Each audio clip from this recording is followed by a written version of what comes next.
Except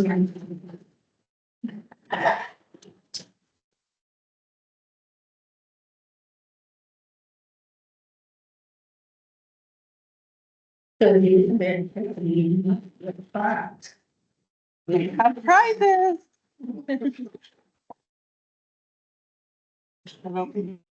Or no.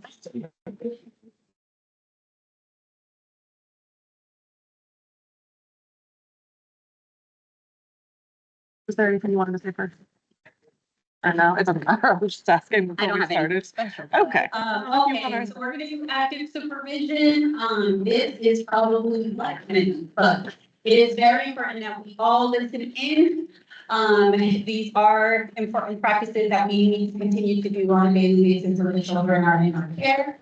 Even if you're not in the classroom, 8:30 to 3:30, a lot of us are still kind of going in and out of those classrooms. So, yeah. Managers, supervisors as well, this is for, very important, all of this.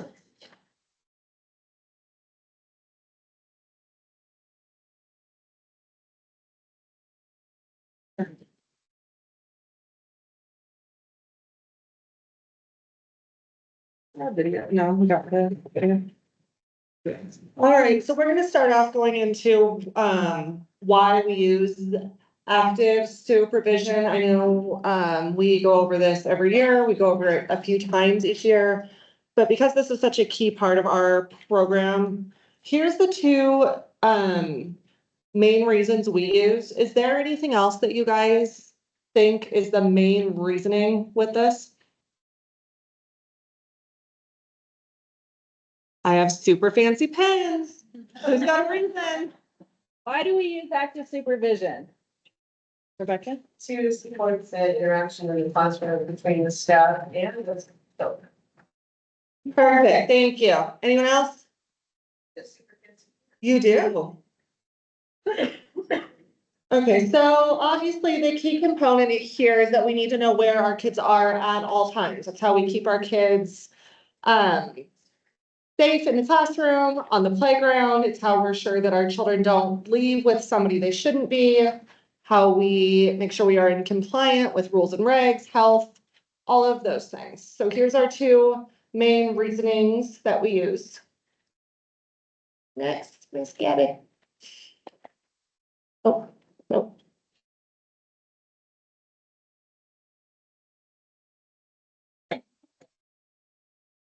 Flip it on mine since I've got notes. Okay, so some more key things that fall under active supervision. That first piece is one that we do each year that is our program agreement that we do not follow any kind of maltreatment, that we keep our children safe at all times, that no child is ever left alone while under your care. Obviously, with that, there's a lot that goes into place as far as if a kiddo is left by themselves, we have to self-report. So that gets filed with our licensing rep, the Office of Head Start. There's a lot that goes into place with that. And then that last piece, obviously, is that we do not support any kind of abuse, corporal response, anything like that, with our kiddos in our care. And then this piece is just one that I always think is really useful, that talks about exactly how many reports we had last year. Do you want to take a guess or? Never mind. Nope. No. So we had 287 injury reports that we completed last year. That does not mean reports that we filed with like licensing that required a 911 call, anything like that. This could be anything from a child ran into a shelf, two children were running and collided, anything like that. So across the entire year, that's what we were at. So only 4 of those we actually had to report, which really isn't too bad. Obviously, we want 0, but our children are young, they trip, they fall, things like that. But I always like to just know where we sort of sit each year. Oh, no. So what does active supervision mean? También yo me cuide and the classroom left side and walk around the floor, stay only in one part, like video. Right. Supervise the kids. It means carefully, always watching and listening to our children to keep them safe and supported. Active supervision is more than just watching and being alert and ready to act and to protect you and support their development. It's a key part of Head Start and commitment to child safety and well-being. It's also a Head Start Act supervision means. Okay. Active supervision is preventive. It's a preventive approach. Children will get hurt. It's a given. And because they are children. So, every day children get hurt. So we just have to be aware what happened and be able to fill out forms properly. So they are children, they will get hurt. What are the 6 strategies of active supervision? Right? Anybody want to guess? Any of the 6 strategies? Sandra?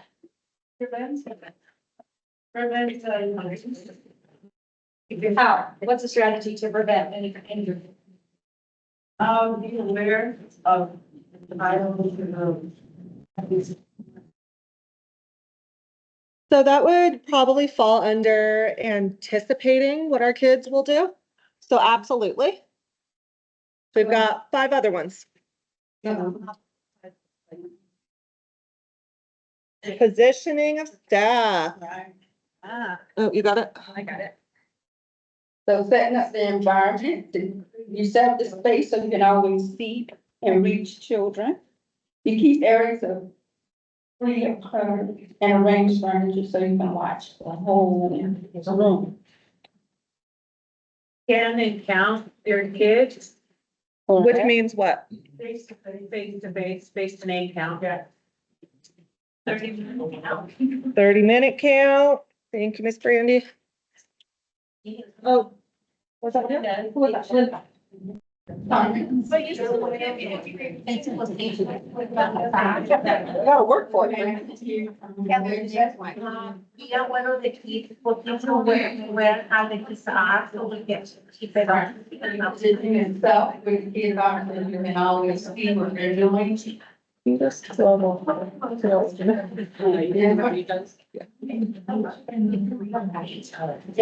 and redirect. I think that's all of them. We got them all? I think so. You go to position staff, you set up the environment, you scan and count, Listen. engage and redirect, listen. Why is it important? Why? Because you can hear if they're crying or fighting. That's what you're listening for.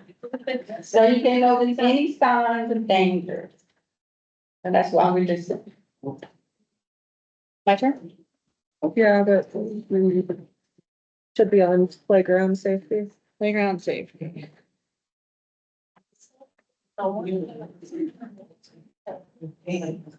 And that's already said.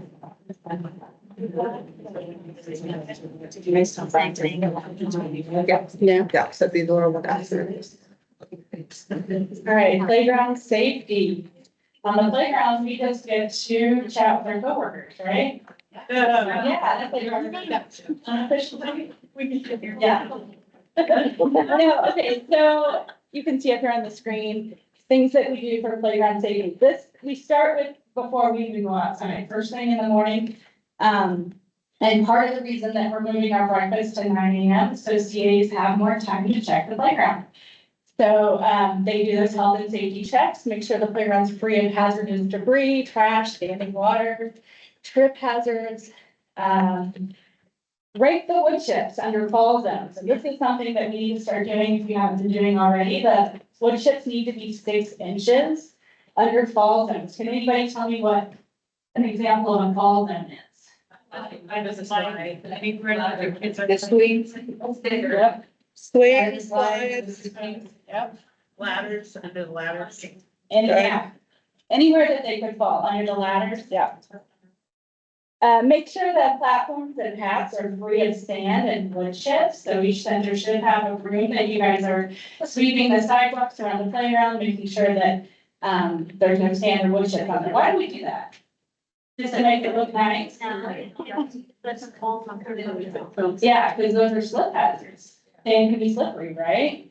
So as the kids are running around, we don't want them to slip on their hands, so we've got to sweep the sand off the sidewalks. We also scan for broken equipment, fallen branches, hot surfaces, or ice patches. What do you guys do if you see ice on the playground?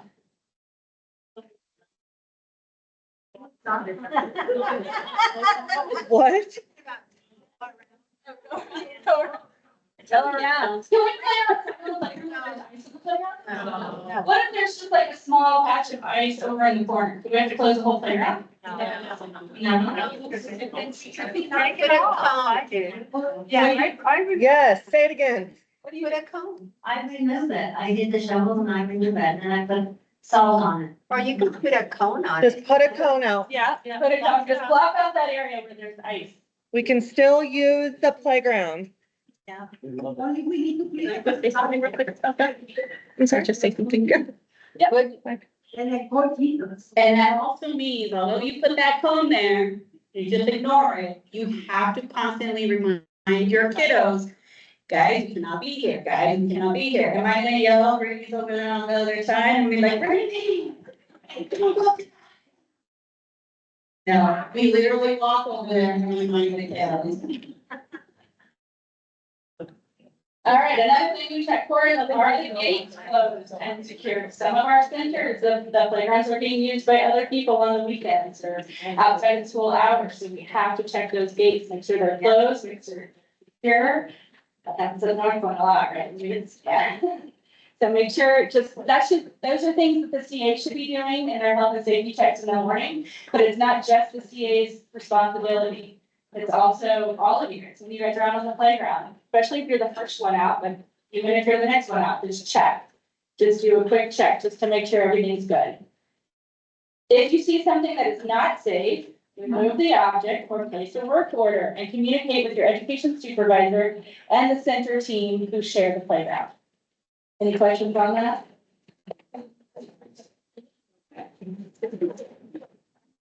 So what does active supervision look like on the playground?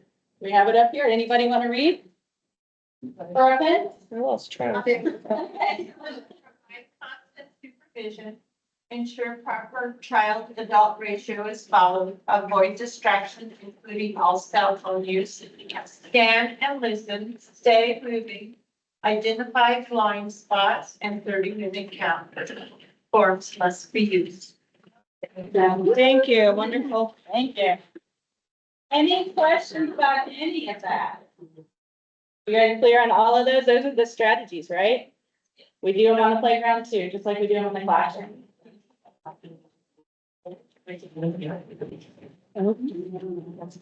Let me start. Yep. Okay, so for this next piece, we are gonna play our game. We did this last year. This year, we're switching it up a little bit. So there's a series of questions. Some of them are a true, false question, and some of them are a, question that's asking which of the active supervision strategies could be used. So this first question, let me make sure I'm in the right order here. We still have a little. Huh? Yeah, so this first one is, asking which of those supervision strategies should be used.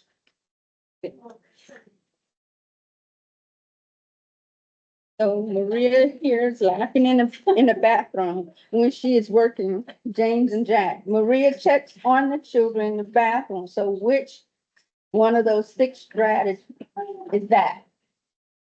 If you can hear them, then it's listen, perfect. Thank you. So is this true or false? You only complete the 30-minute count when you're inside. False, thank you. So you're completing it on the playground, you're completing it if you're going on walks, all of those things as well? Am I doing my 30-minute count if I'm walking in? No, you should really be utilizing those 30-minute counts every 30 minutes, okay? And recount to make sure that's how many you're taking out, how many you are bringing in, or however many kids you have inside your classroom as well. Read the next one, or you got it? Okay. Maria and Yasmin have taken their classroom of 3-year-old children to the playground for outdoor playtime. The 15-foot square playground has a plastic climber, a water and sand table, and a swing set. Maria and Yasmin stand at the opposite corners of the playground so they can move quickly when the child needs assistance. Position of staff. Awesome. Let's go. Okay, so far. Whiteboard counts. Have you read it yet? Thank you, boss. The answer's up there, yeah, okay. So anyway, the whiteboard count doesn't need to be updated when a student leaves the screens. False. So why does it need to be updated? And licensing comes in, you want us to be able to give it out. Always on my child about what's your town. They come back in, and you have to count again, Betsy. Christina and her pen. Christina needs a pen. There's only one left. All right, next, Maria knows that Felicity throws toys without looking. As she sees Felicity and Ahmed playing at the sand table, Maria stands behind Felicity and suggests she put the toy back in the basket, which she has done. Preventing.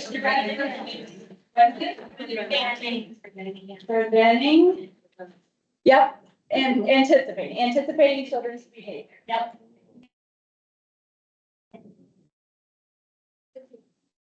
True or false? During nap time, if over half the students are asleep, one ratio caregiver may use the computer while the other provides supervision to the classroom. True. You see that weird.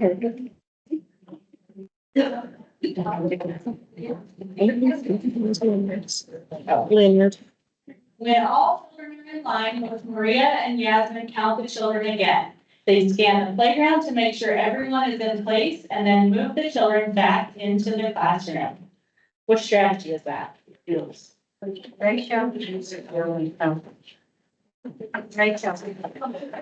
So ratio is not actually a strategy. However, what do you have to do to make sure you're in ratio? Scan and count, scan and count them, scan and count them. Perfect, thank you. Oh.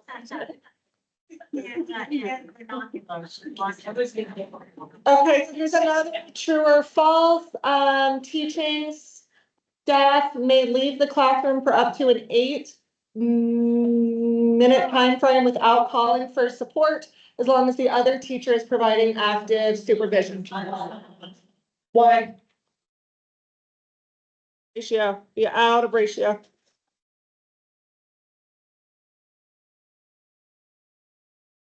When they return to the classroom, there are spots on the floor with the same colors that were on the playground. The children move to stand on those matching squares. Setting up your environment, which is really all strategies you would use to make sure that your children are under supervision at all times. True or false? Doors can be propped open during pickup and drop off if they are being monitored. But they can be propped open when? Never. Perfect. Thank you. Oh, who's next? I've lost page 11. Children colors for those who will remove the scan on the corresponding color squares on the playground. Didn't we just do this one? Yeah, I think that one was. As the children move to the line, Maria guides them to the right square. Was that one in there? No, actually, I don't have, I got out of order here, it looks like. Yeah. Candy color. I like that. This one is engage and redirect. My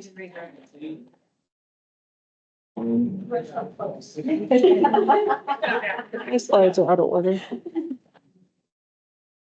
All right, true or false? Is it appropriate for Maria to browse her Amazon account on her phone during center time? As long as Jasmine is the supervisor. Only if it's Prime Day. I like that.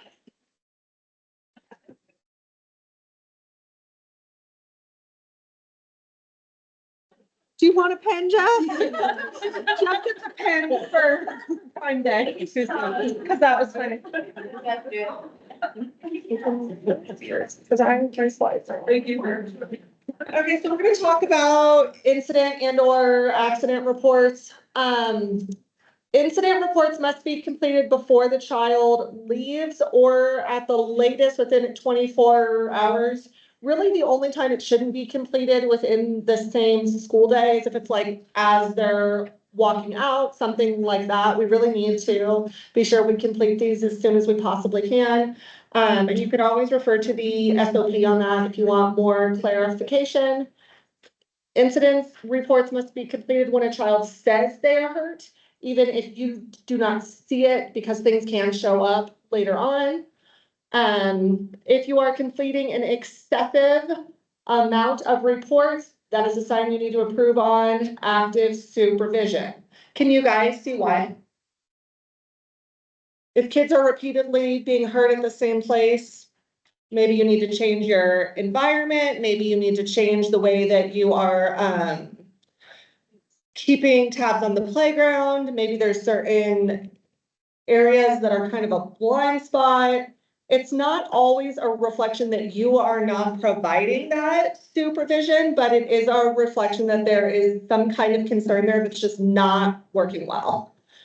The more active supervision strategies we use, it will lead to less incident reports in the classroom.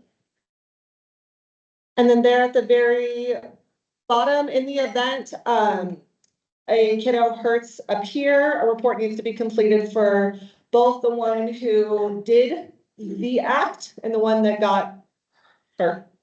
Questions? Behavior incident report. The purpose. What's the purpose? To protect ourselves and to protect the child. Okay. To document and track escalated student behavior to establish patterns and partner with parents, guardians, and support students' needs. It requires teaching staff to know what led up to the students' behavior and the behaviors themselves and the outcome of the behaviors. This can only be completed accurately if the student has been under supervision throughout the escalation and de-escalation process. So, does everybody understand that? Any suspected pattern of behavior incidents needs to be communicated to the SESS team. Who is the SESS team? Monica. And her team, not just her.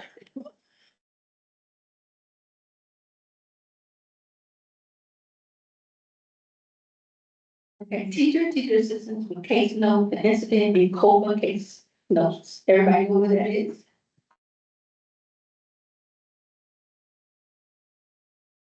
Do you want to add something? For these behavior incident reports, who are we sending them to? Christina. The behavior incident report, sorry. Oh. Monica, okay, and who's responsible to scan those? The teachers. Whoever's doing it, whoever made it. Do you want to clarify? Okay. Can everyone hear her? Can you guys hear me now? Yeah. Can you hear me now? Want to make sure they hear her.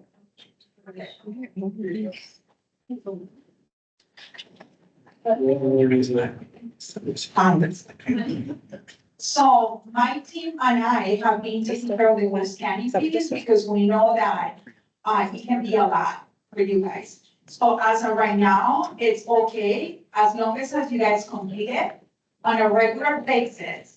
Because we have been talking about the importance of having those documents. Why? Why we don't want to wait for a month just to receive those documents? Because the fact that you can have the all the information, the fact that the child have a support. Thank you, right, so that we can analyze together with our support services team, the triggers, the potential consequences, and all that data, we can work together in a functional analysis of those behaviors and start putting support in place, right? And developing those behaviors. So we don't want to wait until a month after there's 10 incident reports already taking place. So, but in terms of scanning the documents, we can continue doing that for you guys. You send it to us, we scan them. Okay, so we can scan them in a week after you guys send it or something like that, but we really want to see it. We don't want the scanning process to stop you guys from sending those documents. Yeah? Thank you. When you send those over to the NTSF team, you also need to include your supervisor when you're sending those over to them. Just that keeps everybody informed and in track. So the longer you wait to fill those incident reports, the longer you wait for support in getting that, guidance, support from not only the NTSF team or if we have to referral out. So the longer you wait, the longer the support is gonna take, okay? So it is important that you guys fill it out. You are to case note that, incident report in the child's case note, okay? Thank you.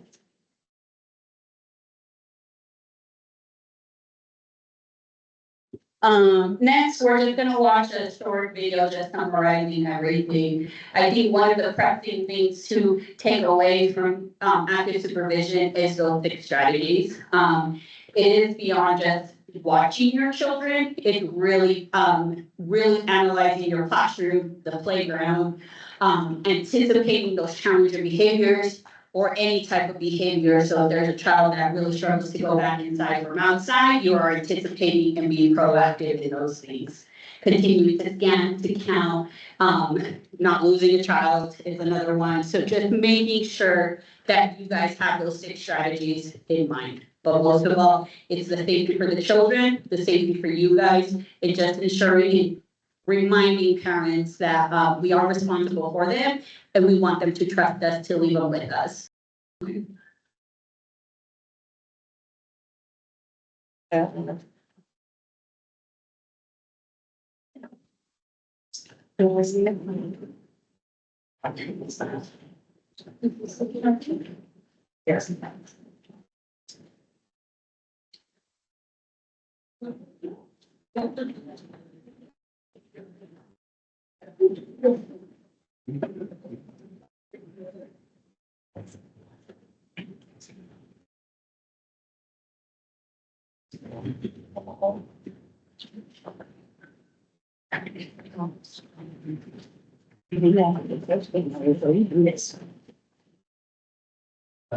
Yeah, want to come here for that? Yeah, come here for that.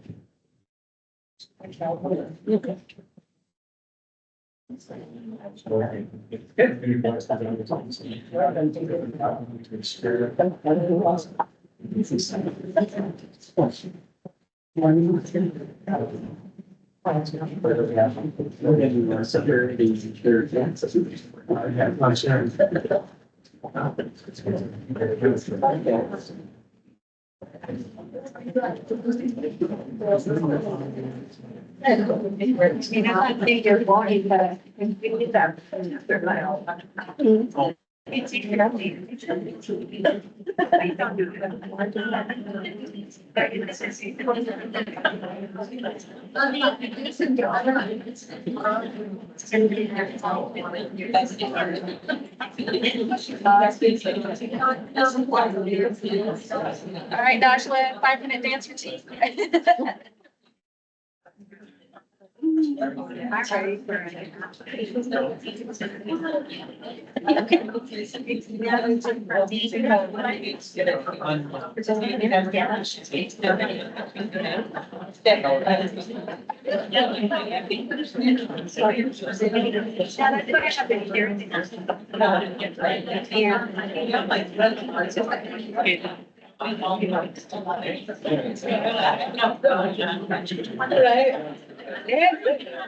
First, set your space up purposefully. Take the time to plan and set up the environment so that's exactly why active supervision is so important. Active supervision is the most direct and most effective safety strategy possible to prevent kids can be a handful. And that's exactly why active supervision is so important. Active supervision is the most direct and most effective safety strategy possible to prevent injuries in children, which means that active supervision has to be a top priority for delivering high-quality childcare. Young children are constantly trying new things as they grow that help develop both their motor skills and their social skills. These adventurous spirits and exploratory behaviors that can sometimes be a little frustrating are vitally necessary to their healthy growth and development. As a child care teacher, it is your responsibility to encourage children to explore and try new things, and also to actively supervise their activities to help prevent any serious injuries from occurring.